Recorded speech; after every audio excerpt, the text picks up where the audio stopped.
last Monday, a whole bunch of us gathered at the Methodist Church out on Clabber Bridge Road.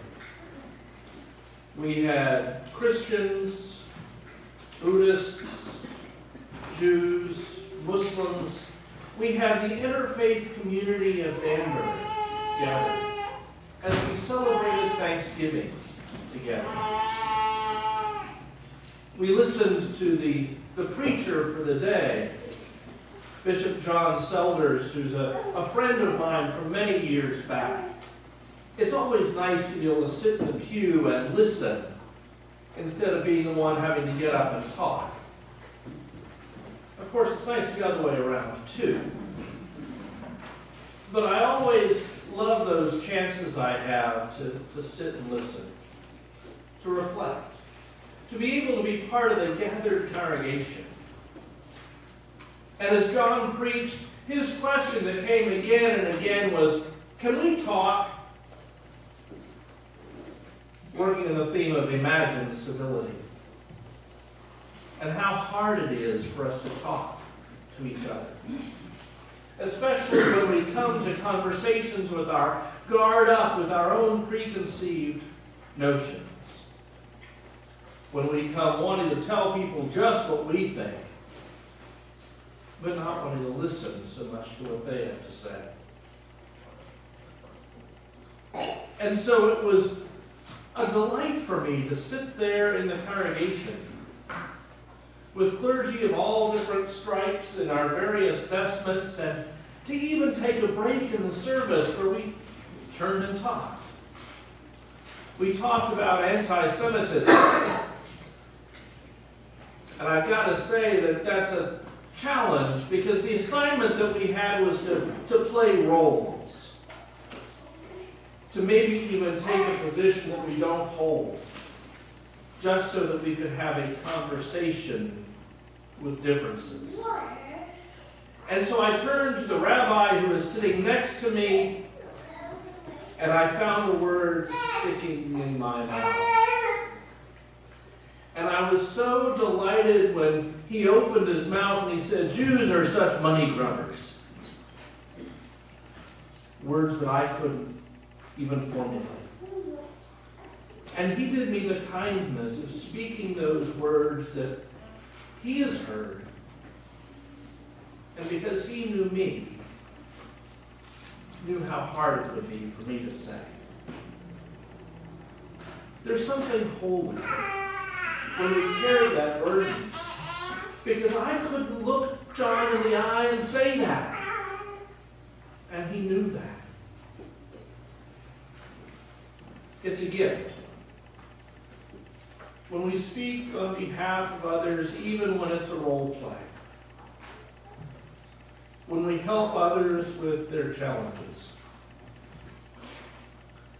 We find that today, as we celebrate Reign of Christ Sunday, rounding out the church year before we dive into the season of Advent next week, that it's a time of celebrating those who have carried others' burdens. We find in 2 Samuel, David's last words recorded. Words about God blessing the ruler of the people, the one who rules justly, the one who carries that burden for the people who can't carry it themselves.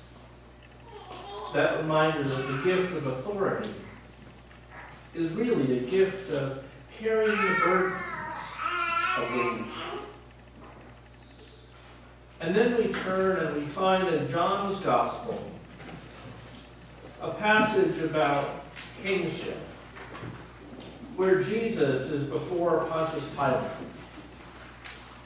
We know this reading so well. It comes around every year during those last days of the Lenten season, as we follow Jesus on his way to the cross, where Jesus has been brought to Pontius Pilate and has been asked, who has been asked to execute it. And so Pilate asks Jesus, "Are you the king of the Jews?" And there's all kinds of back and forth as Jesus says, well, you say that I'm the king of the Jews. And Pilate says, well, no, I'm not a Jew, am I? Well, we find that conversation from last Monday night coming back up. As the Jews speak. In the Gospel of John, we find a bit of anti-Semitism that has been written in almost 100 years after the life of Jesus, at a time when the Christian church was in the process of splitting off from Judaism, becoming its own thing. We find this "the Jews" reference. And if it makes you uncomfortable, good. It does me too. And something tells me that had the gospel been written at a different point in time, when Christianity and Judaism weren't locked in conflict, we would have had a more accurate representation of what was going on. Perhaps instead of saying the Jews, it would have said the leaders of the religious establishment. Because we find that that's often true even today. The people who hold power don't want to relinquish it. We want to be looked at as the good ones. We want to be held in esteem. We want to be the ones who control the message. That's what was going on when Jesus was there before Pilate. It wasn't a question of religious division. After all, Jesus and his followers were Jews also. But it was this traveling rabbi and his gang of rabble versus the establishment. The establishment that had forgotten what authority calls us to do. The establishment that had forgotten that the whole purpose of the establishment is to care for those who can't care for themselves. And so Jesus, the one who is standing before Pilate, answers all of these questions back and forth, and he tries to share with Pilate a truth. A truth of who he is. Not a king of this world, whose followers would fight to preserve him, but a ruler of the next age, whose followers seek justice and truth. And in fact, Pilate, after hearing of this truth, asks the question, "Ti est in aletheia?" What is truth? It's a question we ask all too often, isn't it? What is truth?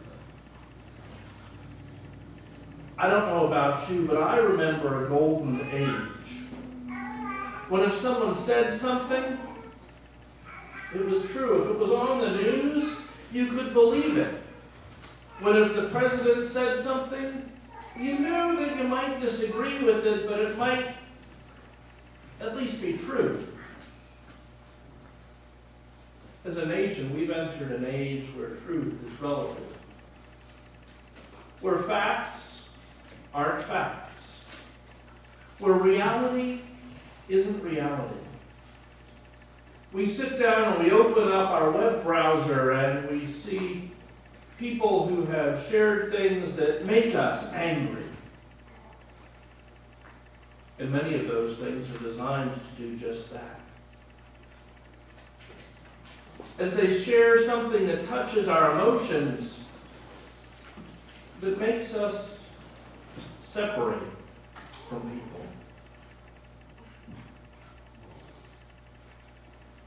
I've seen people post things that worry me. I believe we're all at least aware that Hillary Clinton never ran a child slavery ring out of the basement of a pizza shop in D.C. For the record, that pizza shop doesn't even have a basement. I believe that we're probably all aware that those who were opposing the Dakota Access Pipeline didn't have soldiers come in and burn down their encampment. Left and right, there are stories out there that just aren't true. But they're designed to divide. They're designed to make us angry. They're designed to get us riled up.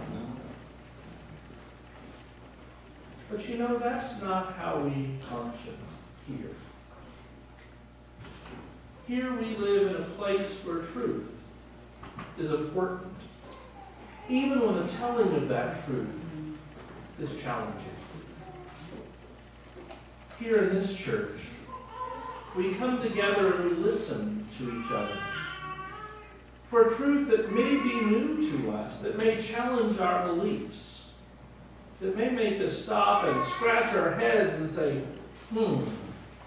I never looked at it that way before. That's one of the things I love about this church. Left and right, center.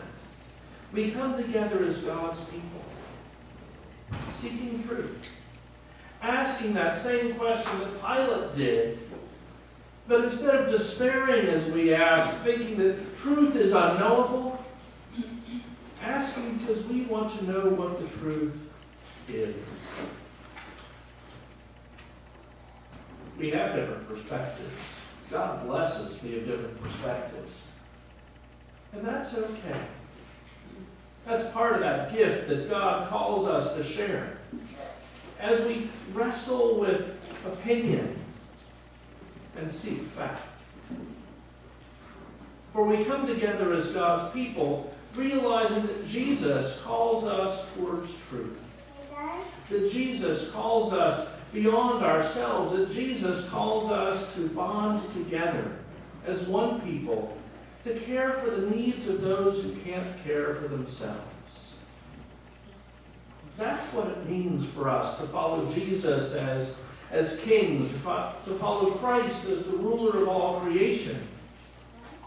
That's what it means for us to come together, seeking wholeness and truth. And so today we pause. We reflect on the truth that we think we know, on the truth that we hear from others. We journey together, sometimes questioning our own thoughts, questioning others, and learning together. May God then bless us with ears to hear, with minds to question, with hearts to seek, that the truth of Christ might indeed fill our lives. Amen.